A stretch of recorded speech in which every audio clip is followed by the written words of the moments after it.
Every team, every topic, everywhere. This is Believe.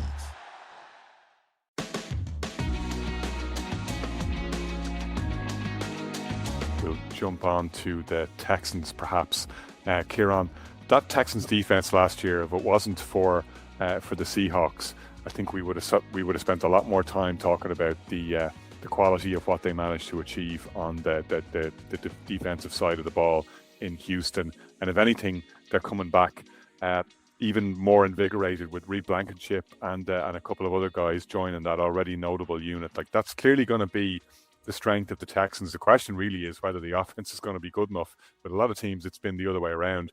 Can your defense match your offense to give you a chance to win? In Houston last year, it was very much the reverse. Yeah, I mean, listen, we don't need to go into too much depth about the defense. I mean, it talks for itself. The big questions, obviously, for the Texans in 26 is which CJ Stroud will show up. This is, year 4. It's been, up and down, inconsistency, great performances, swashbuckling performances behind that team. And then you have what happened against the Patriots in January. So the Texans are going to be looking for something that's a little bit more steady, a little bit more compact, and a little more along their liking. So it is a huge year for Stroud. Great season for them last year. I mean, they went toe to toe. I mean, if you remember that toe to toe battle they had with the Jags, if it wasn't for that 0-3 start where they just managed to lose very tight games, the first 3 games of the season, they were a juggernaut towards the second half of the season, just trading blows with the Jags and making it, AFC South, not always the most glamorous division, but they really made it a must-watch event every week. The Steelers game in the playoffs, that was what the Texans want to see on a regular basis. And then you had the stink fest that was the Pats game and the 4 turnovers, and just a horrible way for the Texans to finish that. I mean, if you remember when we were in San Francisco talking to Sean Pendergast about I don't want to call it the dereliction of duty, but pretty close to it by Nick Caserio about what was left on the field after the injuries. I mean, when you're putting Woody Marks out there, a rookie, Jalen Noel and Higgins, the wide receivers, that's probably a little bit too thin of a bench to deal with the playoffs. I mean, they had the Collins injuries. Obviously, Tank Dell was out as well. So if this team can put it all together, if they can get Tank Dell back and see what version we have of him, Nico Collins starts acting like a wide receiver 1, add the Noel and the Higgins pieces. Now you got David Montgomery in the backfield too. Again, the inconsistency with Joe Mixon. We don't even know if Mixon is going to be on the roster or if he's even going to play this year because of what's been going on with that injury. So you got to like the Montgomery pickup. And as well with the other kind of ancillary pieces.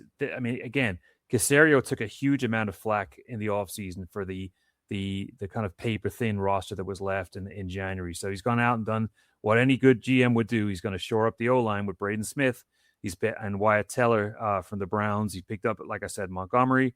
Obviously, Blankenship is a huge pickup.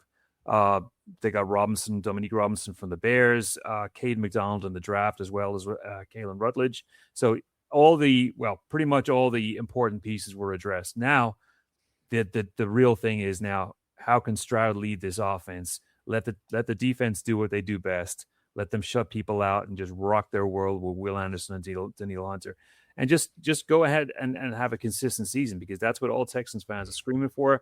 You've got a bit more stability now. Hopefully, like I said, the injuries can kind of stabilize and they can put together another run and really see what we can do with this Texans-Jags rivalry that's bubbling nicely in the South.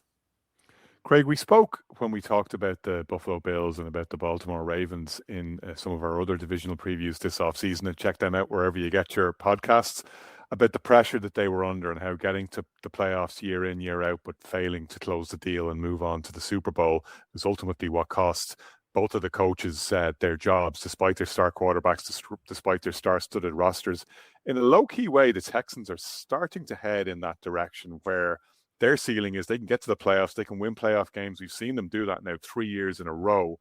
And if you watched, as we did for our watch party actually at one point last year, the Texans-Patriots game, you saw You saw everything there that we've seen to a certain degree in Baltimore. Like they're in a low key way quite similar to where the Ravens are, and that there's question marks over their quarterback. You have a lot of other pieces in place on that roster. I thought the defense did phenomenally well to keep them in the Patriots game, and actually, in a funny way, exposed the limitations of the Patriots offense, which the Seahawks would capitalize on fully in the Super Bowl.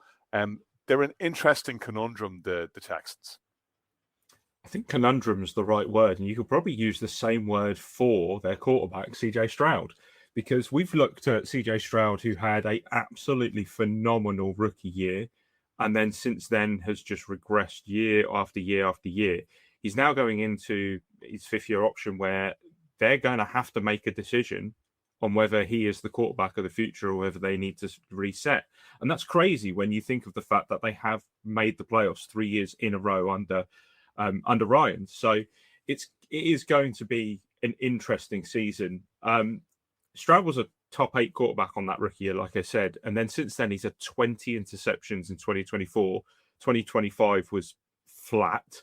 He had that 4 interceptions in that playoff game, which I think if you remember back to that, you had Kurt Warner on the call for that one, and he just couldn't figure out what mechanically was wrong with Stroud, to the point where he was starting to say to everyone, is this a mentality thing? Because Stroud's regression weirdly hasn't affected the team, because their defense has just grown stronger and stronger and stronger, and they've made it even stronger now that you're probably looking at 9 to 10 wins just based off them. The offense only has to be like semi-functional, and they're going to make the playoffs every year.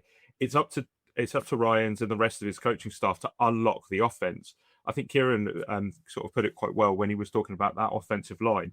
CJ Stroud was running for his life a lot of the time, and they really didn't protect him in any way, shape, or form. Obviously, losing Tank Dell, 20 months ago or something stupid, by the time the season rolls around. That's a massive blow. Nico Collins just hasn't been great.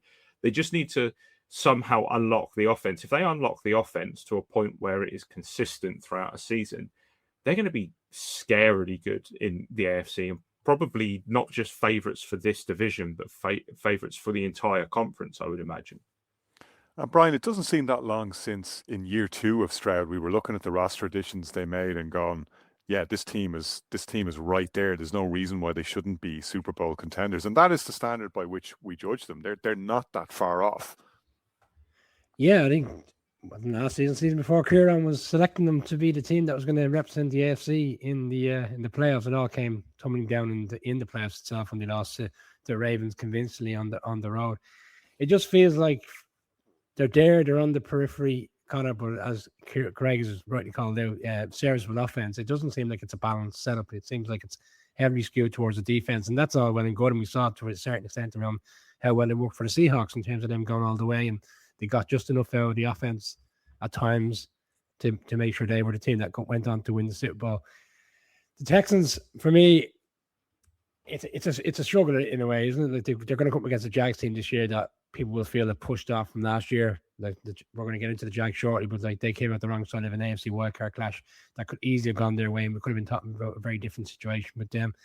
But yeah, I think ultimately it all comes down to the play and performance of CJ Stroud, and I think Cassera to a certain extent has recognised that in the draft and in free agency by trying to shore up the offensive line. But it feels like year after year we're having that conversation about Texans looking to shore up their offensive line and allowing the quarterback to be serviceable. But ultimately, I'm not entirely sure the players around them they have enough to, even if he was playing at a really solid level like we saw early on in his career. I think Joe Mixon's actually since been released. I don't think they have any assurances that he's going to come back, and Montgomery will be the bell cow to a certain extent in terms of the run game. If the run game can get back to what we saw a couple of years ago, maybe that will help the situation. But for me, I still think offensively, some questions to be answered coming into this season. I think defense will take care of itself.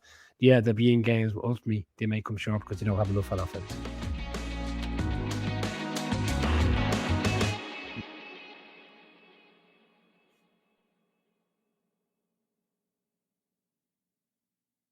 Being outside is good for us. It's that simple. And trails make it easy for us to walk, bike, and be active outside in our own backyards. On the trail, we see people moving, connecting with their communities, making the places where they live great. For 40 years, Rails to Trails Conservancy has led the way, creating trails across the country, making it safer and easier for everyone to get outside. They want you to get involved. Find your trail and start your journey today at railstotrails.org/iHeart and follow at Rails to Trails on social.